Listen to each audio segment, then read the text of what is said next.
I told him, sitting together, that his mother had been shot and died. And of course, he didn't believe it right away. He didn't want to believe it. Hello and welcome to True Crime Rocket Science, the most authentic voice in true crime.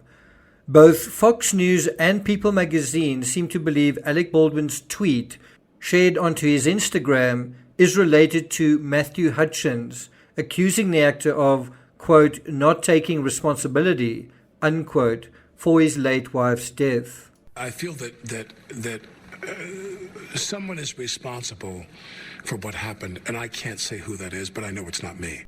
Now, if you think about what Baldwin is actually saying there is he knows someone's responsible, he knows it's not him, but he can't say who it is. Why couldn't he? If you had to put yourself in his shoes and say, look, I know I'm not at fault here, then, what conceivably could he say otherwise, as in who could have been at fault? And obviously, there are a couple of candidates. A couple of candidates have been mentioned. The inexperienced armorer, the armorer who apparently was running around, with guns all over the place. And then I've heard some people defending her, saying, she didn't have a card. She asked for a card. She asked the producers for a card. What else was she supposed to do? She wasn't given a card, right? And then there's also Dave Halls, who was the one who apparently handed him the gun, said cold gun, but didn't actually check the gun himself. And then we know that Halls has those certain incidents have happened in his career. So, Baldwin saying, I know I'm not responsible, someone else is, but I don't know who it is. Couldn't he know, couldn't he have some idea who it is? And so one wonders why he wouldn't sort of say that. I mean, bear in mind what's going on. Some people are pointing their finger at him, and in this interview he says, look, it's not me, it's someone else, but I don't know who it is. Why not sort of help in that aspect? Say, it's not me, I think who you really want to look at is X or Y, right? Remember, he said he would do anything to help with the investigation. Now, we're going to deal with this tweet. It's a kind of a cryptic post talking about truthfulness and something about, honesty within a sort of Buddhist tradition, and asked the question, was this actually aimed at Matt Hutchins? Was this kind of a response, a reaction, a retort to Matt Hutchins' interview? But before we get to that, if you haven't subscribed to the channel, please do like, share, leave a comment, and let's get started. Right, so the tweet reads as follows. In Buddhism, being truthful goes beyond simply not telling lies. It means speaking truthfully and honestly, yes, but it also means using speech to benefit others and not to use it to benefit only ourselves. And, if you had to ask me, what do I take out of that?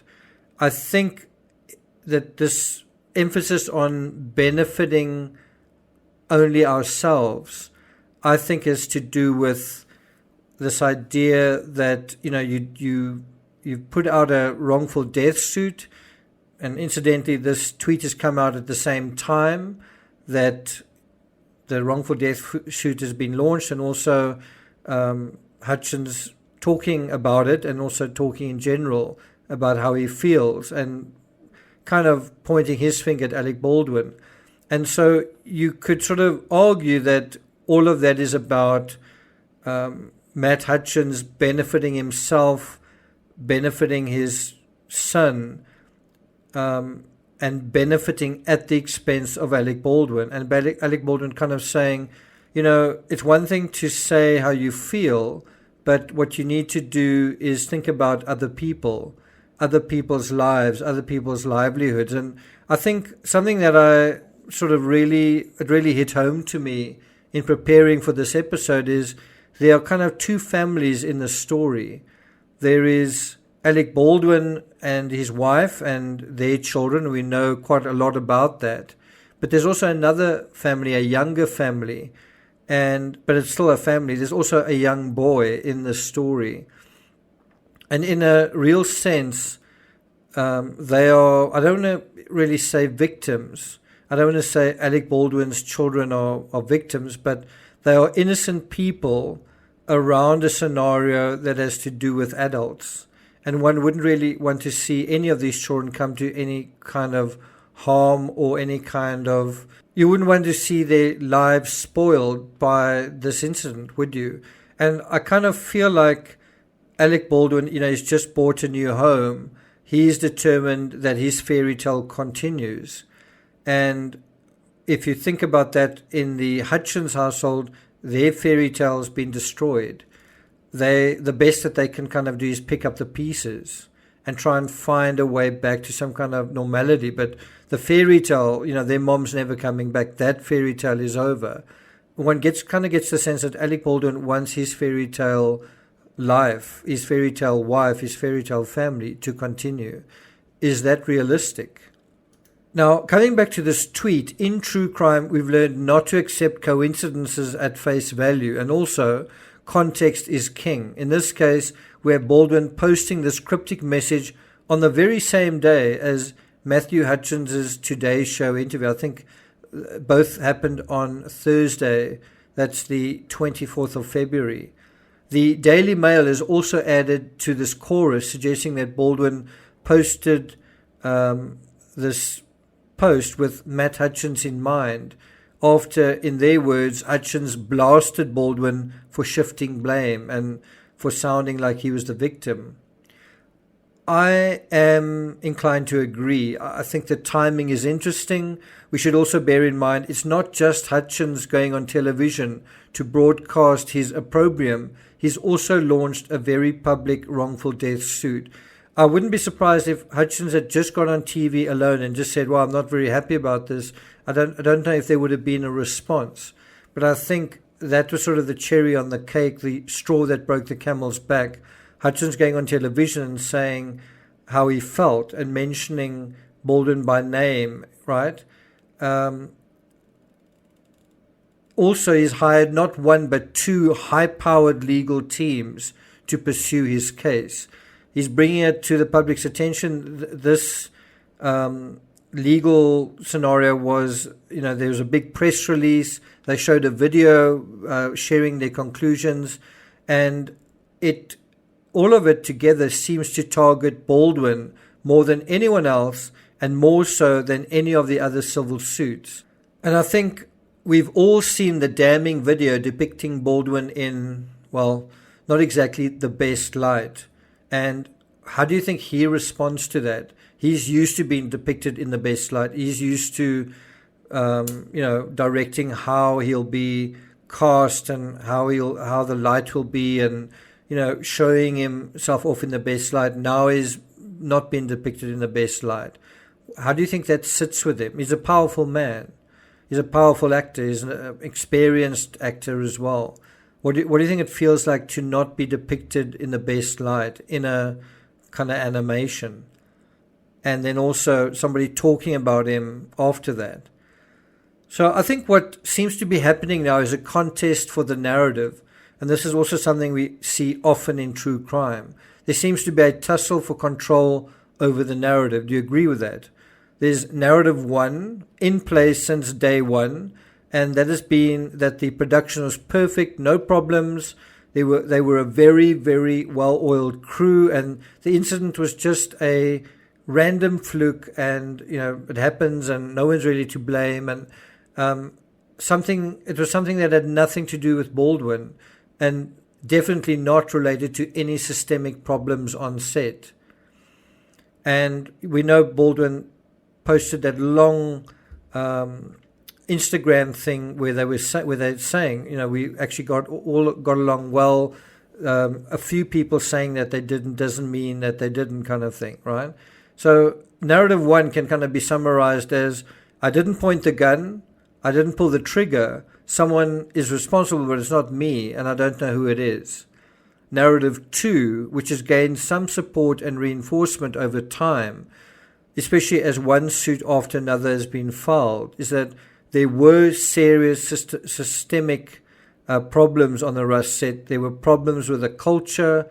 There seemed to be a reckless attitude to safety, an uncaring attitude to crew. multiple accidents, all leading inevitably to the fatal accident on October 21st, when Helena was fatally shot and the director Joel Souza also seriously injured. That's narrative 2. Narrative 2 can be summarized as the lead actor pointed the gun and pulled the trigger, even though he should have known not to. So which narrative do you think is going to triumph in a courtroom? Which narrative do you think the public are siding with, basically? I found it very interesting that at the time of the wrongful death suit and accusations that Baldwin had pulled the trigger, like in the video itself, and we all know he claimed he didn't pull the trigger, at that time the Santa Fe DA piped up to say, oh, we think he may not have pulled the trigger after all.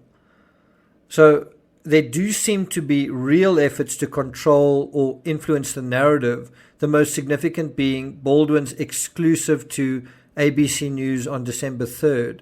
But do you think he succeeded in controlling the narrative? Do you think he succeeded in influencing the narrative? Or did it backfire? Now, there are a lot of people who didn't find it credible and so on, but if anything, it's possible that that entire interview was meant to just convey one legal aspect, one legal point, and to stress the legal point that I didn't pull the trigger, and to put that into people's minds, right? And possibly to put that into the minds of a prospective jury. And what I'm trying to get at is, you might have found fault with so much in that interview, but just in terms of scoring one legal point, well, he scored the legal point early that, well, you know what, I never pulled the trigger. And so you're going to be thinking about that more and more. And as time goes by, although you may be quite certain that it's almost completely unlikely or impossible for it to happen, if there's just a tiny little bit of doubt, well, then he wins his case. If there's just a tiny bit of doubt that, oh, it was possible, then he wins his case. Or I think he may think he wins his case. I think there's another side to the case as well, which is the events besides that moment. But what is interesting is, if you compare Baldwin going onto a program, going on television, to influence his narrative, to control the narrative, what was the response from Matt Hutchins, right? And then conversely, when Matt Hutchins went on television, what was the response from Alec Baldwin? And it's different. Interestingly, Hutchins maintained a discreet and respectful silence in the aftermath, not only to that interview, but just generally over the past few months. We've not really heard much from him. We actually have heard almost from everybody except from him. And although we now know that he was appalled by what he heard in that interview, he kept his cards closer to his chest than kind of everybody else. He's Harvard educated, he's a lawyer, and I think he's just that kind of guy. Baldwin isn't. Baldwin, as I've been arguing all along, isn't a passive personality. Baldwin has, I think, played the role of a lawyer, but he's not a lawyer, and there's a difference. I feel like this tweet fits perfectly into the assertive, sometimes combative, the confrontational, sometimes aggressive personality that we know so well. One has to wonder how these personality traits, shooting from the hip as it were, played into the events on the Russ set. I'm talking about these personality traits: assertiveness, occasional combativeness, someone who's confrontational, someone who's sometimes aggressive. What kind of impact did this personality have on the people around him on the Russ set? Did it set the tone for the culture on the set? Or did it have no influence whatsoever? And I do believe there may be a legal question around that, and I do believe the wrongful death suit is looking at that. That's part of their case. I remember reading in the LA Times that a crew member had said Baldwin's presence on set could change the atmosphere of the whole crew. And this is the quote, the actor was a feared but respected presence on set, and crew members said the energy shifted whenever he arrived. Everyone tried to stay out of his eye line, lest they be a distraction, end quote. That's quite an interesting comment there. Everyone tried to stay out of his eye line. What does that tell you? Doesn't that tell you they were afraid of him? You get the idea that there's respect there, but there's also fear. What's that fear based on? What happens when you upset Alec Baldwin? Now, I would definitely imagine him on set, far more than anyone else, would set the tone for the vibe on set. I mean, wasn't he essentially the boss of the production? Wasn't he at the center of it? He's the lead actor. He's also written the script. He's also the producer. So would you really want to annoy or upset or pee off Alec Baldwin in a scenario like that? Would you want to make him feel that time is being wasted, or that money is being wasted, or that you don't know what you're doing, or that you're taking too long? And what happens when you say or do something that displeases him? What happens when you say, we need to do this, we need to, whatever? Well, Hutchins seems to say some not very nice things. So this is not on the set, but this is a scenario where someone is saying something that Baldwin probably wouldn't like very much. And so what happens when that happens? Well, it feels like Baldwin has reacted, doesn't it? There is a sense, I think, of some bad blood now between Baldwin and Hutchins. What I mean is Baldwin may feel betrayed by the wrongful death suit. He is kind of being identified in quite a direct way. His fingers being pointed to him directly in a way that none of the other suits do. And also the way that it almost feels like that suit has been quietly biding its time, quietly building its case, almost like in a sly way, right? On the other hand, Hutchins may feel Baldwin owes more than he has given and knows more than he's revealed thus far, and may feel angry about that. One thing is certain, if this goes to trial, it will pit the talents of some of the most talented and expensive legal minds in America against one another. Who would you put your money on? Thank you for listening, and I'll see you guys next time.